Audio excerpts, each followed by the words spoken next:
and Big Kitty does what she wants to do. And right now, she is sitting on the couch.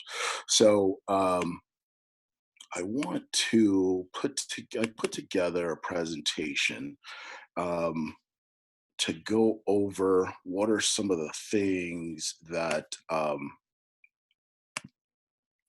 were some questions that people might have.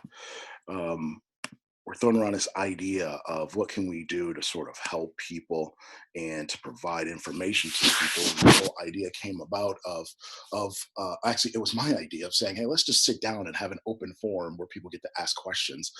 And someone said, that's a great idea. Guess what? You're doing it. And so here we are.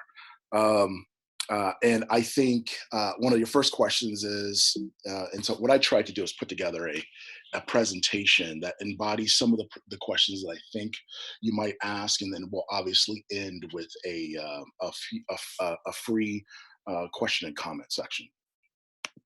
The first one is, I assume you'd ask, who's this guy?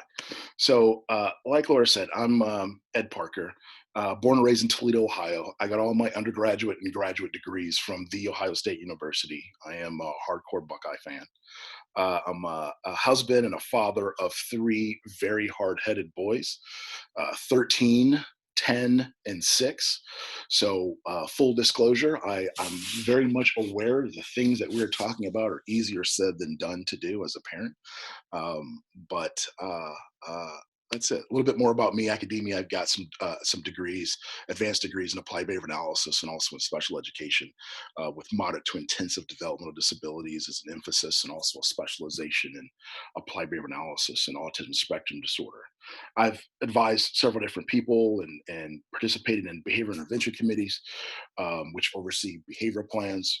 I've also done some adjunct professors for several different online universities, and then also for some traditional in classroom lecture presentations as well. I've got over 25 years of practical experience working with adults, adolescents, children with autism spectrum disorder, and also children at risk for special education services needed. I guess, which is a very nice way of saying I'm old. But I've also worked with students and clinical staff, a lot of parents, and also community leaders as well.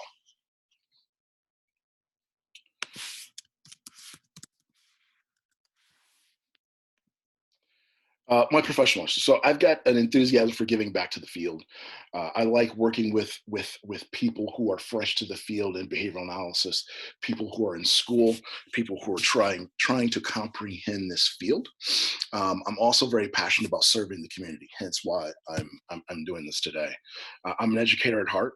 I might not be able to answer all of the questions that you have, but I'm pretty much known for always having an opinion about something. So I will do my best, even if my best answer is I don't know. Let's think about it and get back to you.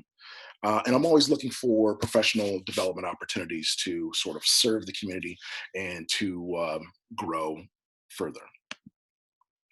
My company, Bierman ABA. So I'm the regional director of the clinical services for the Midwest. So I oversee all the centers in Indianapolis and then also in the Fort Wayne region.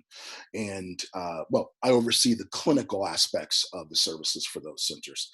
And so I have for the most part, my thumb on every client's program and plan that's in the company throughout the Midwest, whether that is walking through the centers and sitting down next to them and observing their therapists implement a program, and playing with them myself and learning from them and hoping to teach them something myself, or if it's reviewing their treatment plans before they get submitted as an editor as well.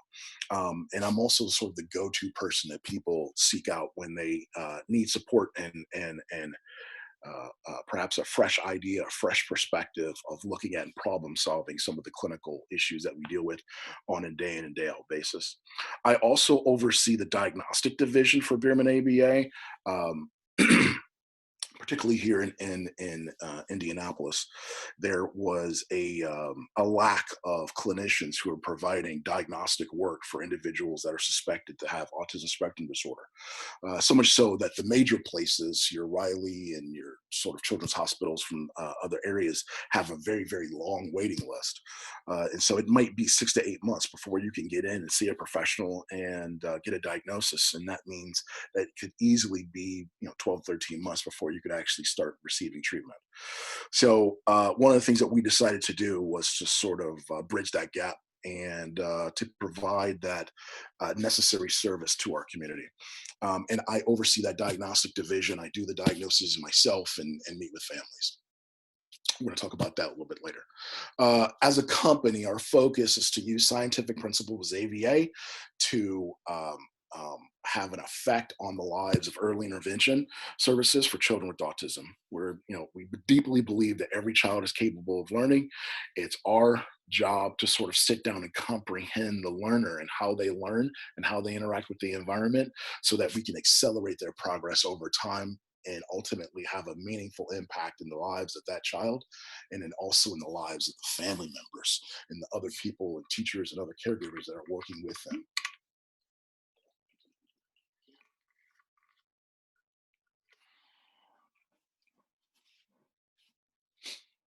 Uh,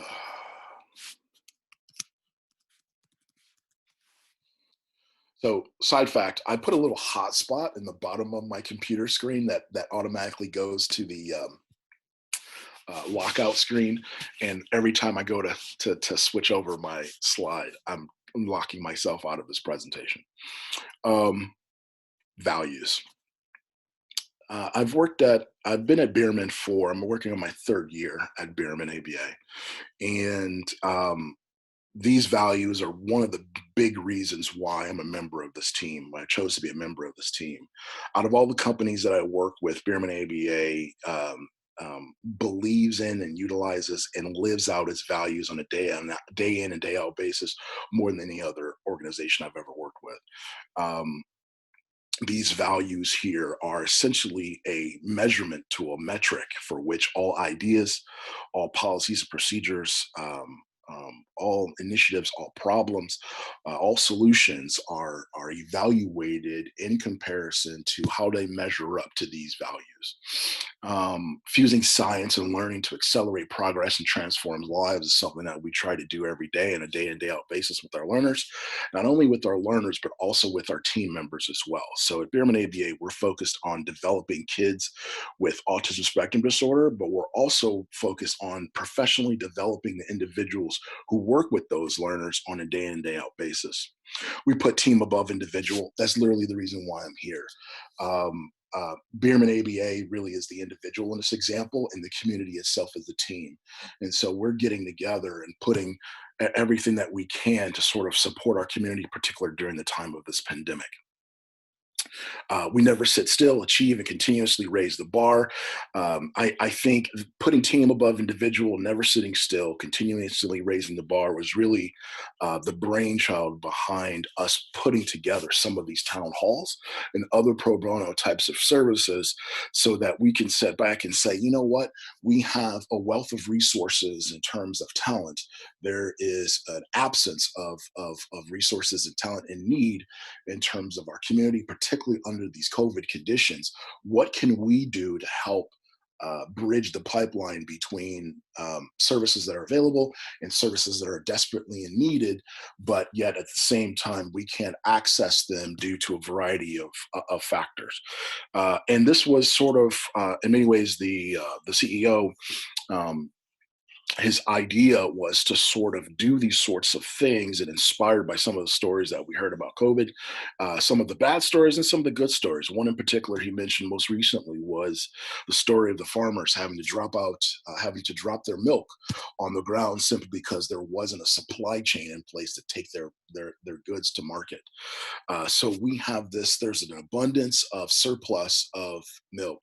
There are people who are literally losing their jobs and are hungry and would benefit from that milk, but there's nothing in between to connect those two individuals. And so we thought ultimately we're going to get over this pandemic. And one of the things that we will be saying to one another is, what did you guys do differently during the pandemic? And one of the things that we're doing differently are these types of town halls where we're interacting with community members and trying to do our best to solve problems and to never sit still, to do our best to achieve and continuously raise the bar. We're also a creative, fun, and stimulating learning environment. Again, not only for our kids, but also for our staff. Fun fact, the very first time I did an in-person interview for Bierman ABA, one of the persons that interviewed me was in a Winnie the Pooh costume, because it was wear your favorite cartoon character costume to work day. So that was, when I saw that, I realized this was definitely one of the places that I wanted to be.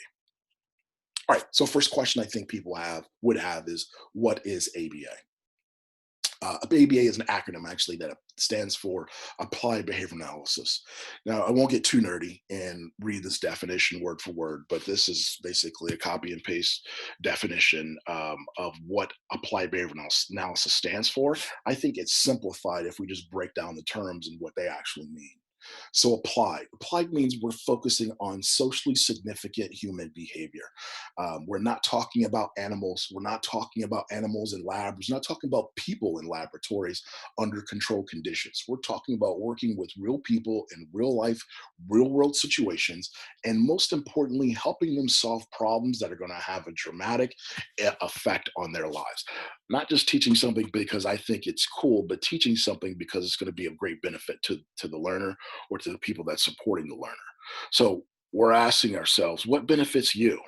All right, as a consumer, what's going to enhance the quality of your life? And those answers are things that we're using applied behavior analysis to affect. It's all about trying to bring more good stuff and help people avoid the bad stuff. Behavior is kind of a sort of, well, duh, we're talking about behavior. It's theoretically easy to comprehend what we mean by behavior, but in reality we're talking about measurable and observable events. We're talking about what we do, not what we can infer about what we do. um, um, Sometimes we take for granted, or we apply inferences to things that we observed, and then we start tracking those inferences as if they were fact. For example, um, little Eddie cannot read. Well, why can Eddie not read? Well, Eddie cannot read because Eddie has a reading disability. Well, why does Eddie have a reading disability? Eddie has a reading disability because he cannot read. So we're trying to identify what exactly are we talking about, and typically it's measurable, observable events, verbs most often. And I would also include in here thoughts; those are behavior as well. Things that occur within the skin, is an old school term, are behaviors as well. Here's one of my favorite definitions here. Johnson and Pennypacker came up with this definition. Johnson and Pennypacker are some super cool, smart dudes in my field.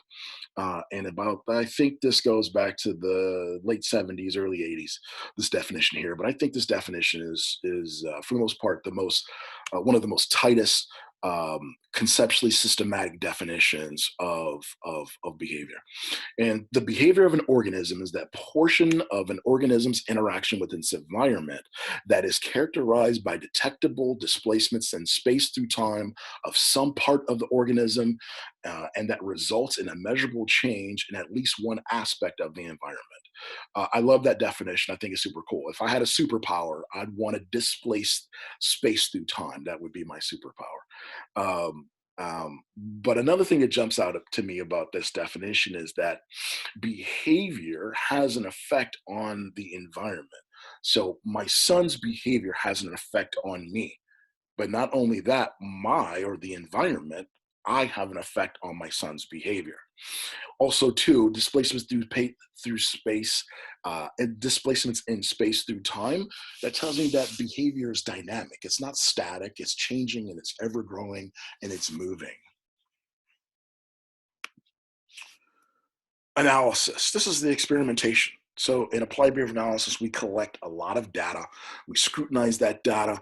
We're analyzing that data. We're making changes to this to see what effect it has on that. We're comparing this and that to see which one is most effective. And all of it comes down to being able to better order and predict and control behavior. And again, that is, in a nutshell, applied behavior analysis. There I go again, hitting my improperly placed hot buttons on my screen. So in short, ABA is the science of individual human behavior. More precisely, it's about the order, prediction, and control of socially significant human behavior. And through the science of applied behavior analysis and investigating the science and looking at human behavior, and we're able to derive a wide variety of effective technologies and concepts and terms. This is just a short list that I was able to generate after a few minutes of thinking of all the things that are sort of derived from this science of applied behavior analysis that we use to benefit lives. So functional behavioral assessments, so we can understand why particular challenging behaviors are occurring, and more importantly, what to do about it. Parent training strategies, and what's the most effective and efficient way of going about that. Using positive reinforcement, token economies, activity schedules, self-management strategies. Cognitive behavioral therapy. How many people are walking around with these negative thoughts? Negative thought is actually behavior as well. What is the antecedent, or what's evoking that negative thought? What additional thoughts are reinforcing those negative thoughts, and what can we do about it? All the way down to how the company operates in a more efficient manner with organizational behavioral management techniques. And one of the reasons why we're here today is ABA therapy. So ABA therapy, in short, ABA therapy is a systematic application of this science to teach people a wide variety of skills. So ABA therapy is not applied behavior analysis. ABA therapy is a way of implementing applied behavior analysis in order to teach something to people in order to improve the quality of their lives. Its focus is socially significant human behavior, measurable, observable behaviors. It's individualized to the learner, which in many ways separates us from a traditional academic model. We're not focused on core standards of the state of Indiana. We're focused on what does this child need to learn? What does the third boy in the third row of the third seat in the third classroom need to understand and need to learn? And more importantly, what are his strengths and what are his weaknesses? And what programs and behavioral analytic strategies can we put in place to improve the quality of his life? We break down skills into smaller component parts, teach them as component parts, build them together, chain them together, and before you know it, we have very complex, super complicated skills. We collect a lot of data, and we follow motivation, and we use a lot of positive reinforcement in order to encourage people to do things. That's basically a fancy word of saying that we add things to people's lives that make them want to continue to do the things that give them access to the things that we add to their lives. All right, who needs this sort of stuff? Is it right for me? And what type of people does ABA serve? Demographic wise, it's across the board. I myself alone have worked with infants to adults, people with developmental disabilities, people without developmental disabilities, general education to special education to gifted and talented courses, education to sports. One of my own personal interests is coaching, and I like to use applied behavioral principles and ABA type therapy procedures to shape the behavior of third and fourth grade football players and 4, 5, 6-year-old kids in my own individual sport, which is Brazilian Jiu-Jitsu. And so utilizing these procedures, regardless of label, one of the things I'm going to get into a little bit later is the label is irrelevant to me. What matters most is what behaviors do you have? What behaviors do you need to sort of learn over time? And so applied behavior analysis is applicable to all of these individuals. I would argue all individuals in order to improve the quality of their lives. It goes into daily home life to the workplace. My wife is extremely good at using applied behavior analysis with me, or at least applied behavior analysis principles with me, and also in the workplace as well. And looking at individual worker behavior, then also looking at the entire organization and managing it from a behavioral perspective as well. What is autism spectrum disorder? So ASD is a complex developmental disorder. It affects a wide variety, all aspects of behavior for most kids. It's a neurological disorder, which means it also has an effect on the brain. And the effects of autism are very, very severe in symptoms, but yet different in each person. So I've worked with hundreds upon hundreds of different kids with autism, and many of them are very, very different and individualized, although they do often present with some similarities. Um, so We use what's called the Diagnostic and Statistical Manual of Mental Disorders, affectionately referred to as the DSM. This is the 5th edition, so the DSM-5. And this is just a tool that we use to sort of categorize and labels the syndromes and characteristics of different mental disorders. And autism spectrum disorder is one of those um, types of labels. Fun fact, in the previous version of the DSM-4, autism was one of several different forms underneath the umbrella term of pervasive developmental disorders. Um, um, Pervasive developmental disorder was the overall umbrella term, and then autism was one of several different types of diagnoses that you could give after or underneath that particular umbrella term. And so things like autism, things like childhood disintegrative disorder, Rett's disorder, high functioning autism, or sometimes referred to as Asperger's, those were all sort of on individual classifications under the umbrella term pervasive developmental disorder. I'm sorry, yeah, pervasive developmental disorder. And when they switched over to the 5th edition, they decided to get rid of all of that and just lump all of it into the classification of autism spectrum disorder. And they cleaned up and tightened up the definitions a little bit more. But so in some situations, if you're reading literature and you're reading some things, you may see terms like Asperger's, you may see terms like high functioning autism. Um, um, those are all just basically autism. You may even, depending on the date of the literature, you may see a term called PDD-NOS, pervasive developmental disorder not otherwise specified. And that is a term that a lot of kids got very early on, particularly when they were being diagnosed at a very young age. And so when I was working with adults, one of the things that I noticed is a lot of these adults were labeled as a PDD-NOS and not otherwise specified. And that essentially meant that you met some characteristics, but there's a little bit of room and perhaps some gray area. So you might not meet others, but there's clearly something wrong. So I'm going to give you this PDD-NOS diagnosis. And then you go on with your life. And so one of the things I was noticing, a lot of people in their 40s and 50s and 60s had this PDD-NOS diagnosis. And essentially what was happening is people who were under the age of 3, because they were toddlers and because they were young, clinicians like myself were saying, well, I don't want to say this child has autism or say this child has something else. I just want to sort of give it a moderate weak label of NOS, and they can then go forth and get some services. And some insurance companies were looking at that pretty critical, and depending on where you were in this country, people were looking at your PDD-NOS label and saying, well, you don't have autism, you have PDD-NOS, even though you're demonstrating the same sorts of behaviors and omitting the same sorts of behaviors that typically children with autism frequently do. And so what they decided to do with the 5th edition of the DSM was to sort of revise the criteria for autism spectrum disorder and really focus on the fact that it is a spectrum and that there are different people with different levels and different abilities that fall somewhere on that spectrum. And they got rid of these other terms and just brought them all under the umbrella term now of autism spectrum disorder. And so either you are diagnosed with ASD or you're not diagnosed with ASD or maybe diagnosed with something else.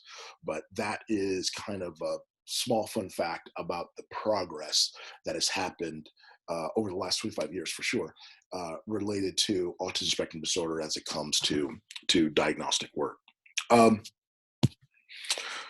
How is it characterized? Persistent deficits in social communication, interaction across multiple contexts, restricted repetitive patterns of behavior and interests and activities, present early childhood, typically before the age of 3, and lead to clinically significant functional impairment. A couple different things that stand out to me really quickly is, one, it doesn't mention the fact that you're non-vocal and you don't engage in vocal speech. The lack of vocal language is often the thing that gets noticed first. My child isn't speaking. My child's 3 years old, 4 years old, but is not speaking. But that's not necessarily a hard feature of the disorder. In fact, in some of the diagnostic tools that we use, you don't sort of gain or lose too many points just because you're under a certain age and you're not talking. It's these other things that are related more to the concept of social interaction, which is key. The social communication and interaction, the give and take and social reciprocity of verbal behavior, but also nonverbal behavior, non-vocal behavior as well, and how we interact with other people. Um, I'm sure most of us would be happy to work next to a person that doesn't talk. We'd probably get along really well and think they're a very good employee if they didn't talk and didn't get off task with us at all. But it would be difficult, very difficult for us to work with an employee that had significant deficits in their social interaction skills. In fact, I'd argue that a lot of HR issues that are not related to just inability to perform their role are related to deficits or problems or kinks with social interaction and communication and social communication skills. So those are the things that, although don't often get the quickest notice for young kids who potentially have autism spectrum disorder, they're definitely the skill deficits. The social interaction is definitely skill deficits that affects them over time most significantly. And so therefore, having a system set up where we're working on that is imperative. Um, Early childhood, these things are happening at a very, very young age. I haven't heard this literature of late, but back in the day, there was some discussion about whether or not autism emerges at a certain age or if it was always there from the very beginning, and that people just didn't necessarily notice it until a certain age. And one of my sort of quirks that I like to do, because when I have conversations with families, and one of my interests is sort of what was their experience and how did they become alerted to the onset of their child's disability, and sort of what was their sort of story. And I've had more than a few mothers tell me that they said to me, I knew something was wrong the day I brought her home from the hospital. I could tell immediately that she was different, and it responded a different way. I've heard mothers say, I knew something was wrong when my child only stopped crying when I put them down. When I left them alone, they were fine. As soon as I picked them up and tried to interact with them, it resulted in a huge tantrums on their part. And then obviously, we all have heard the stories of people who have kids who have skills, and after a certain period of time, those skills start to degrade over time. And then before you know it, he was saying 20 words, now he's saying 15, now he only maybe says 3 sometimes. So it's just one of those things I don't know too much about, but I do find fascinating. But most often, for sure, the onset of this disability is under age of 3. Prevalence is for every 50 kids, there is one child diagnosed with autism spectrum disorder, which to me is astounding. When I first started in this field, it was either 1 in 600 or 1 in 500 kids. And then before I knew it, I turned around, it was 1 in 300. Now it's 1 in 50. Again, and to sort of put that in perspective, for every 50 Facebook friends you have, that is at least one family that's affected by autism spectrum disorder. So I do think we've gotten better at labeling it and identifying it. We've gotten very good at identifying it.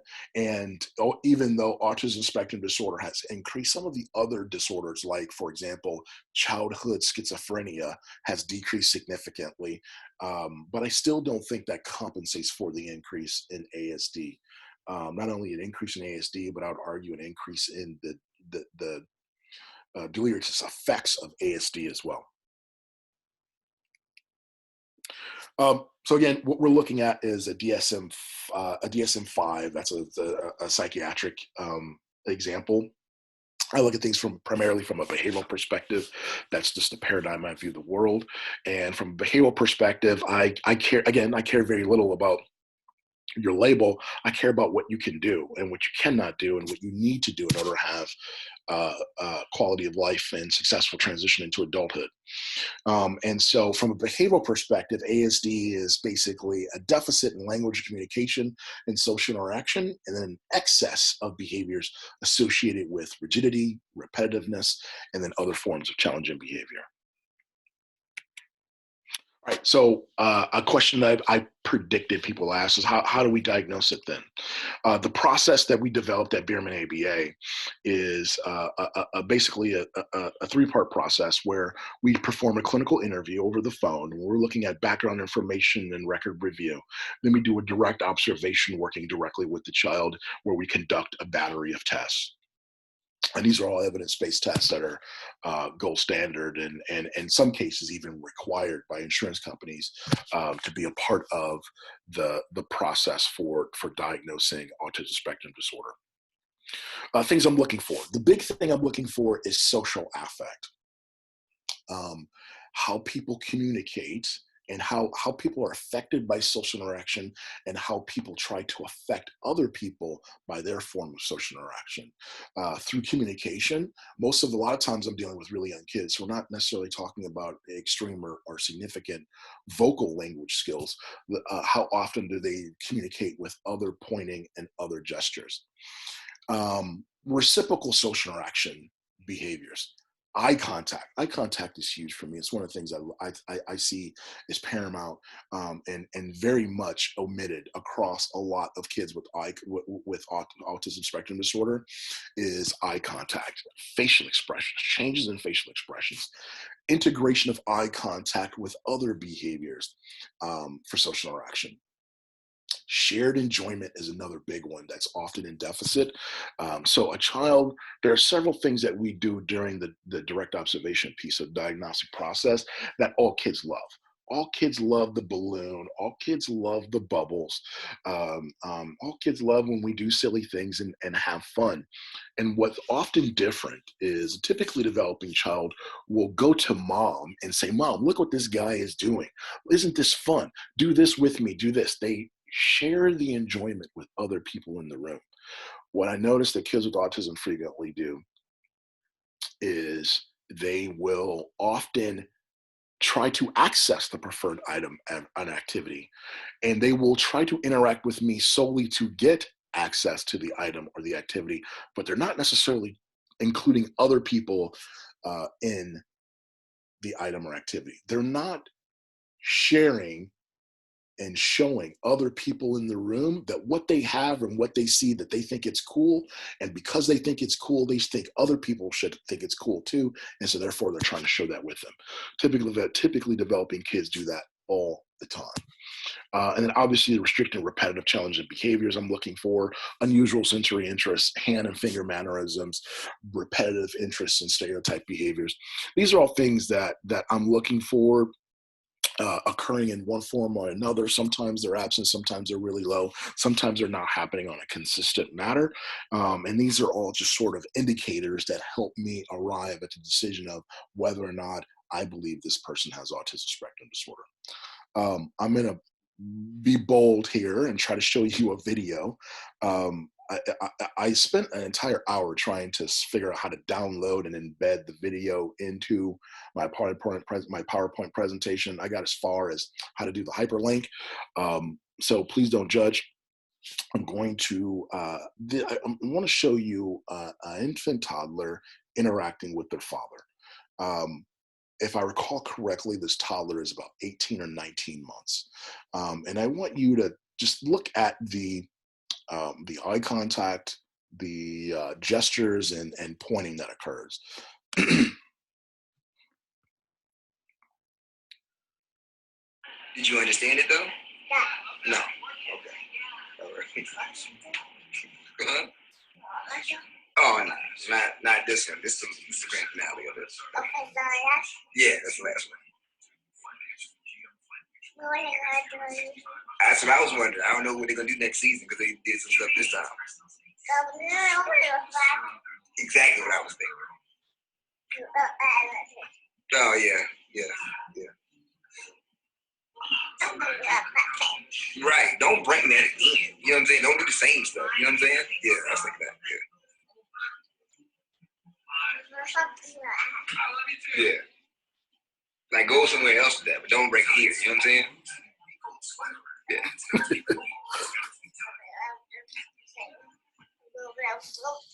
That's what I said. Nick was like, you know what I'm saying? And I was like, what in the world? Don't do that here. You know what I'm saying? Yeah.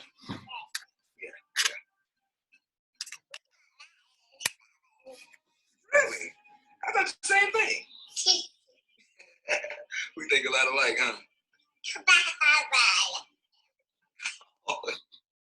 Okay, so I hope you're able to see that video, but notice in that video, if you're able to see it, notice the pointing to the TV, looking at the dad and pointing to the TV, not necessarily because he wants to dad, not necessarily because the child wants dad to give him the TV.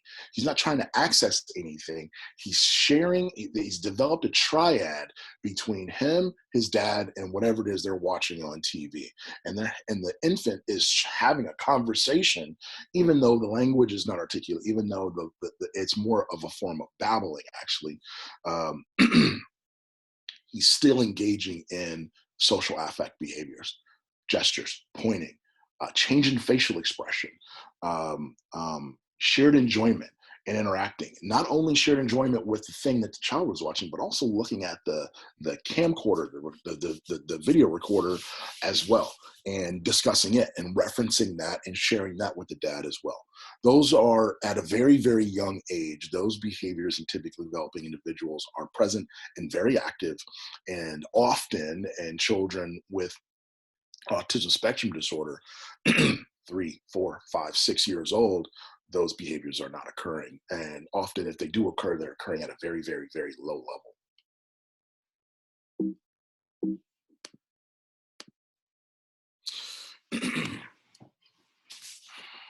So the diagnostic process follow-up, collect all this data. I observe the child interacting with novel people that they've never interacted with before and see how they respond. Then I write the report and my findings, and I review it with the family. And this is, again, over the phone, and this is a step that I added that is uncommon at most places. Most places, they'll go through this, for the most part, go through the same steps, and then they'll just mail you the document, and you have it, and it is what it is.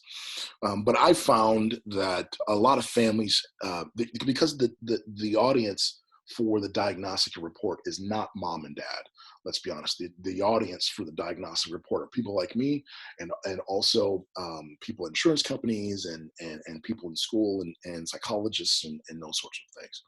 So often the language that's used in that type of medical document is not geared to a layperson. And because of that, often what happens is people infer things from the report that aren't necessarily supported by the data or the facts.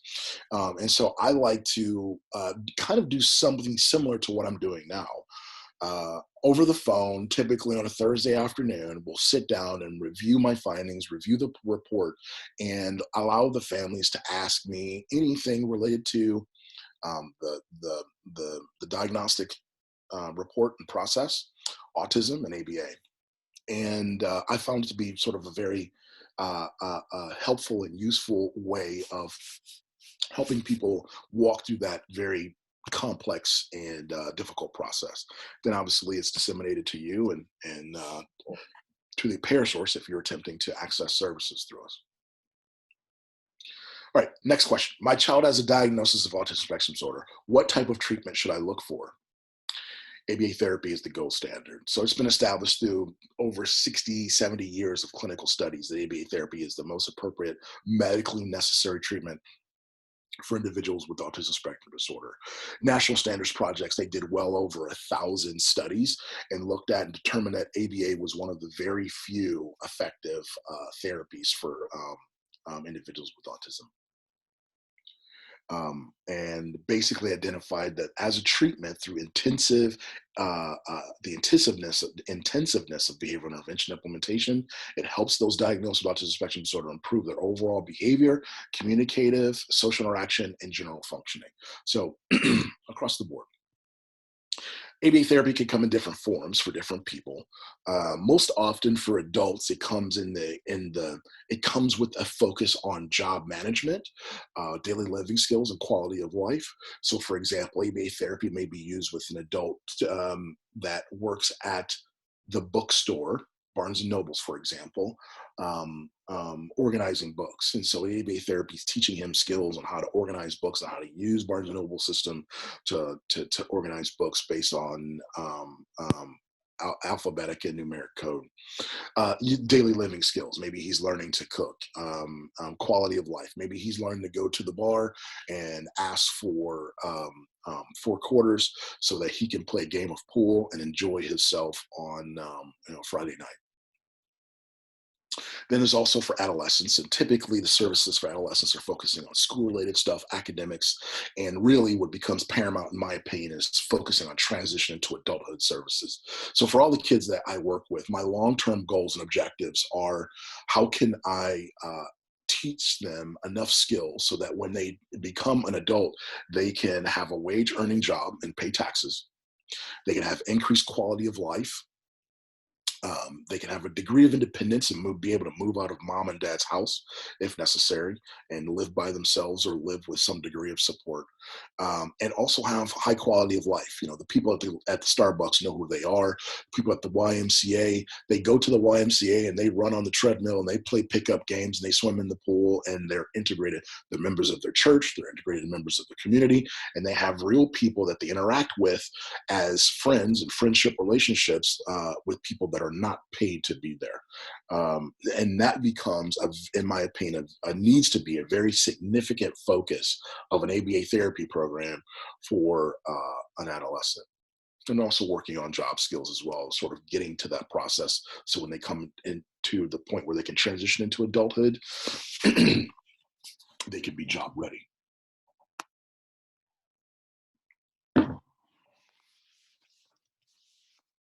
Early learners. Early learners are my bread and butter. I myself and Bierman as well, we strive to be specialists in pediatric treatment for autism spectrum disorder. So even though I have experience with adults and teens, and clinically, my team would be able to provide services to those individuals, what we really try to focus on are early learners, and doing everything we can to accelerate their progress so that they can go into kindergarten or first grade or whenever. And so what we focus on is early intensive behavior intervention. And that is exactly what it says. It's starting at a very, very young age, providing intensive treatment from a behavioral perspective so that we can remediate and eliminate all challenges associated with this diagnosis. And primarily, I believe that to be the most important way of going is because I've worked with adults. I've worked with adults at intermediate care facilities who were in the 70s, dropped off when they were, 7 and 5, 6, 7 years old. And 20, 30 years later, they're still there. These individuals have never had access to special education services. People like me have never interacted with them. And I was shocked to realize that men who are 40, 30, 40, 50, and 60 years old with autism spectrum disorder that have never received any intervention services are very similar to 3, 4, and 5-year-olds with autism spectrum disorder that have never received any intervention services. The only big difference, quite honestly, is that it hurts a lot more when the adult hits you compared to when the child hits you. So the amount of resources that it takes in order to provide care for an adult with a developmental disability is significant. Plus, I think we would all, prefer some degree of individuality and some degree of independence. And so I think part of having quality of life is being able to do things from yourself. We all come kind of hardwired. If you have any young kids in the house, 2 years old and 3 years old, very early, they start saying, I can do it. I can do it. And I just believe that to be sort of an ingrained thing within our species. And so working towards developing skills for individual is beneficial and also really, really helpful to start that process very, very young. The younger you are, the more time we have to work on your skill development before you're forced to go into environments that are more complex. The younger you are, the shorter of a history you have of engaging in this challenging behavior or that challenging behavior. So therefore, it's easier for us to work with and overcome and adapt some of your challenges. It's focusing on individualized goals, and early intensive behavior intervention is comprehensive in its focus. There are some forms of therapy where we can work on one specific thing, where I only want my child to work on sitting at the table during dinner time. It causes a lot of disruption between our family, and it would just really improve everything if we just focus on that one thing. That's fine, that's great, but that's not really our thing. Our thing is to do everything we possibly can to accelerate progress across all developmental milestones as much as we possibly can, to accelerate progress and develop skills across all these different areas so that we can set you up for success, to a successful transition into your next chapter of your life, whether that be kindergarten, whether that be first grade, whether that be eighth grade, whether that be into adulthood. We're wanting to do all these sorts of things. And so we're looking at, over 170 developmental milestones across these different areas of skills: observer skills, speaker skills, gross motor, fine motor, daily living skills, listener skills, play, leisure and recreation, teaching kids how to play, teaching kids how to play independently, how to independently occupy their time so that they need less supervision. And more importantly, so then when they get older, they have some leisure and recreational skills that they can have as a type of a quality of life indicator. School transition readiness skills, and then behavior regulation. Obviously, looking at behavior management, reducing challenging behaviors, increasing tolerating and other types of behavior management skills. All right, so I have a child with ASD. What should I do next? Here's some community resources you can look at for the state of Indiana. This is just a very short list, and I'm not advocating for any of them. I'm not directly related to any of them in any way. These are just some things that are about autism, and also not only just autism, but really developmental disabilities overall, and also some stuff related to resources related to funding and that sort of thing that's possible. You can always access services at Bierman. Best is the email info@bierman.com, and then also contacting us, and we can get you supports and services. Or if we're not a good fit for you, and some families are not, and we're not a good fit for some other families, we have people who are in place who function as a liaison for parents, and they can help guide them to or refer them to a provider that is a little bit more appropriate for them. So, my child, Billy's 16 years old, and he's having some issues. Bierman ABA is not the best fit for a young teenager. However, we can, once we have that conversation and know what it is exactly you're looking for, we can help guide you in that process of going and identifying someone that's going to be a provider is going to be a better fit for you. In the meantime, what can I do? All right, so I wanted to give some ideas for what families can do in terms of developing skills while you're waiting to get a diagnosis, while you're waiting to start services. What are some things that we can do on a daily basis to improve the quality of our kids' lives? The number one thing that we can do is try to enhance functional communication by developing manding through gestures. So if you notice that video, if the video showed, if you notice it, one of the things that happened was the toddler was pointing to things and indicating interest through pointing. The pointing skill is something that starts very, very early on, very early within our physical development as human beings. And we need to, and I'd suggest recommending that we develop that pointing skill to mand. Now, the word mand and manding. Mand is a behavioral term that's derived from the word command, demand. And it's basically a form of requesting, except that requesting implies a degree of politeness. And this isn't related to that. This is this is truly getting at what is the function of the behavior. What is the behavior you're trying to get?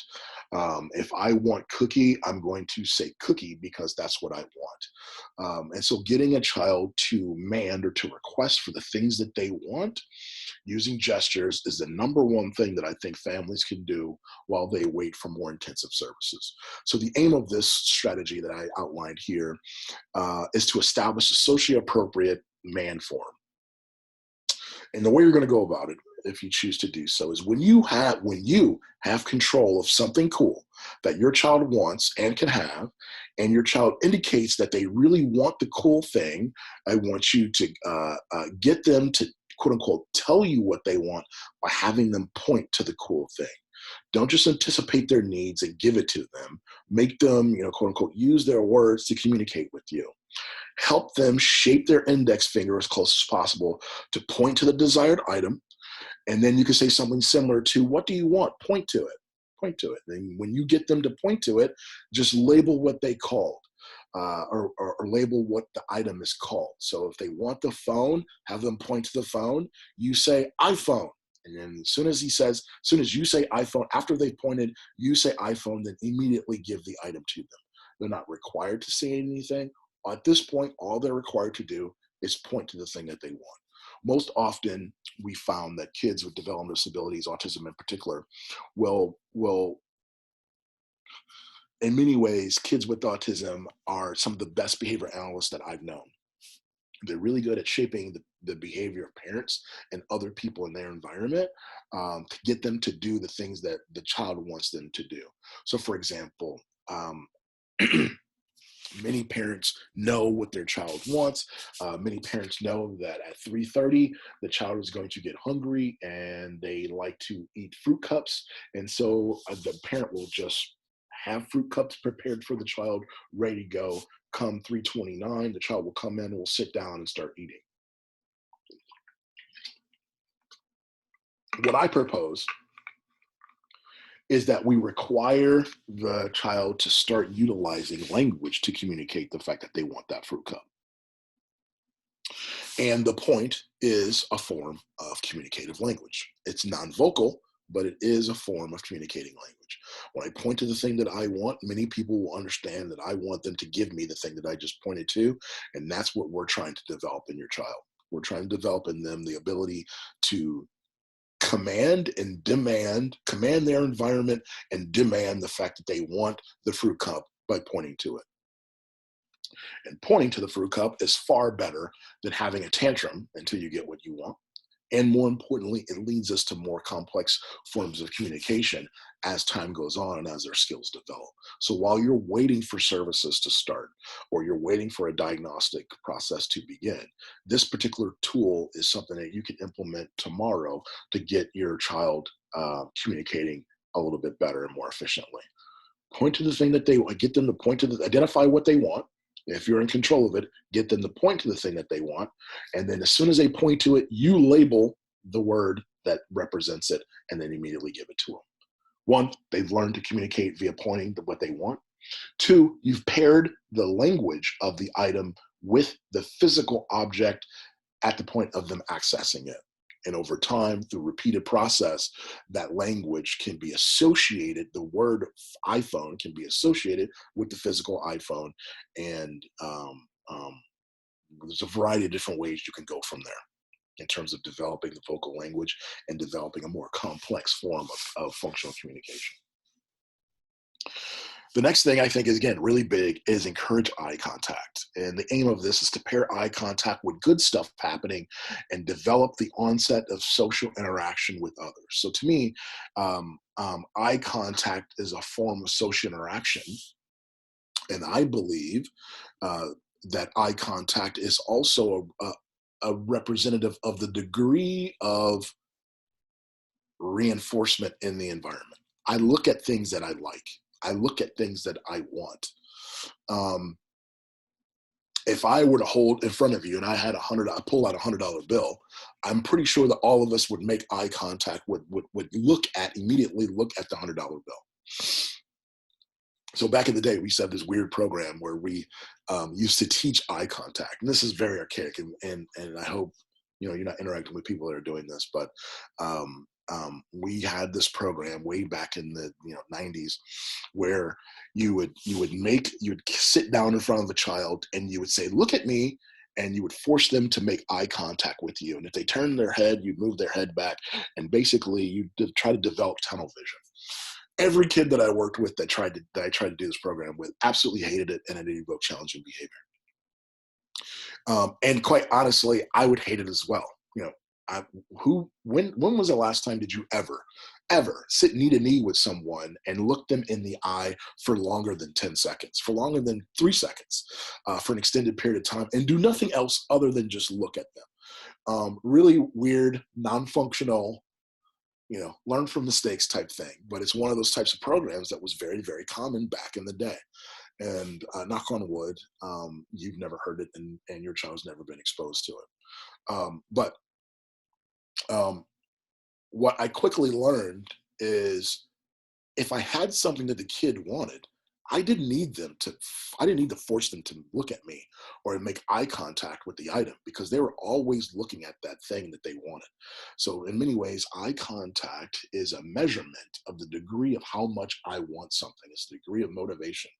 I'm making eye contact with things that I'm motivated to access or motivated to interact with in some way. So here's a cool thing that you can do that's very, very simple, is after your child has started to quote unquote tell you what they want by pointing to it, when you label it, put it near your ear or your chin. Okay. I don't know if you can see me, but put it near your ear or your chin.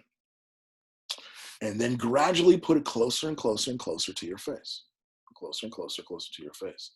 And when your child makes eye contact with you for a brief second, you can say something similar to "good looking," and then immediately give them the preferred item. And after they've pointed to it and after you've labeled it, eventually work on giving them the item, work on not giving them the item until after they've looked you in the face or through the eye for a very brief moment. And what this tells them is that they get things by looking at people, by making eye contact with people. And making eye contact with people is strengthened and increased. That behavior is increased by getting the thing that you want, because not only did I had to point to get it, but I also had to look at I had to look at mom in order to get it as well. They don't have to say anything. They don't have to look for a long extended period of time. Just a brief occasional glance is enough to sort of get the ball rolling here. And again, we're talking about starting the budding process, the beginning, the infancy of social interaction. Encourage vocal play. The aim here is to pair vocal verbal behavior with social praise in an effort to evoke more vocalizations and ultimately to encourage them imitating vocalization and language of others. Whenever your child engages in spontaneous vocalizations or any vocalizations, repeat that sound back to them and encourage physical play. Look to encourage novel sounds from your child and then try to turn it into a game. Try to make the sound and imitate it, play with them, and try to work and shift it so that ultimately they're trying to make the sounds that you're making and imitate it and engaging. Make it a play and a funful game, a playful game. Moms, this is often something that you are already doing. This is something that typically developing children, infants, do with their parents at a very, very, very young age. We often become hardwired to coo and ah and make sounds while mom is holding us or in our bassinet or in the crib, and often moms will repeat those sounds back to the child, and it becomes a very social, interactive, and playful game. Baby makes a sound, mom repeats the sound and makes a smile and tickles the baby. Baby laughs and giggles, makes more sounds. Over time, what starts to happen is mom starts to make sounds and interacts and giggles and tickles baby, and baby imitates the sounds that mom makes. And so what you're trying to do over time, we're trying to develop, first off, our primary objective is to increase vocalizations. We can't talk unless we start talking more. We can't get quality language until we get a quantity of language. So that's goal number one. Two is we're trying to develop the ability, or at least the reinforcement of the strengthening of imitating the language of others. It's a very pivotal skill. Um, Pivotal in that once we learn to do that particular skill, we can learn to do a wide variety of other skills. This is something, again, it's a game. What I'm recommending here are quick, simple, easy things that we can do that don't take up a huge amount of time. And these are definitely things that you can do 10, 15 minutes here, 10, 15 minutes there, day in and day out. Encourage turn taking. Again, this is about, it's related to increasing social interaction, but it's also at its core primarily about developing tolerance of delayed or terminated access to preferred items and activities. If we're working with, well, let's be honest, kids with autism, and any kid really, they have a difficulty tolerating the fact that it's time to turn Xbox off. It's time to take the phone away. It's time to do this. It's time to terminate or delay your access to the thing that you want most. And so the way I recommend going about this in the home is when your child is playing with a preferred item or activity, you should have an other preferred item or activity at the ready. Walk over to the child and say something similar to, "My turn." Interrupt your child's play with the interrupt your child's play with the primary item by interacting with them, and use the other preferred item or activity to redirect their attention away from the primary preferred item. So they're sitting down, they're playing with the iPad, and I've got this cool car that the child also likes. I walk over, I say my turn, I block them, interact them from whatever it is that they're doing with the iPad. I tickle them and be silly, and I run the car over them for a little bit, and then for a very brief interaction, and I say, "Okay, thank you," and walk away. And then they go back to playing with their iPad. What they've learned is, by interrupting, the interruptions don't always mean bad things. Interruptions mean good things. Interruptions mean, and me taking a moment away from an activity that I perseverate on and I really, really enjoy, does not always need to disrupt into challenging behavior, because one, often interruptions are brief in nature. Two, often interruptions can be fun and interactive and result in attention and fun and gameplay. But three, when the interruption when the interruption is over, I get to go back to the thing that I was enjoying in the first place. And so, a really cool, simple thing that we can do to sort of start the process of tolerating delayed access and denied access to preferred items, yet also working on strengthening social interaction. Again, here, just play for a moment or two, and then let them return to the preferred item activity. Again, this should be a game. The long-term goals for child to learn that interruptions will lead to good things, not just bad things. All right. What other questions do we have?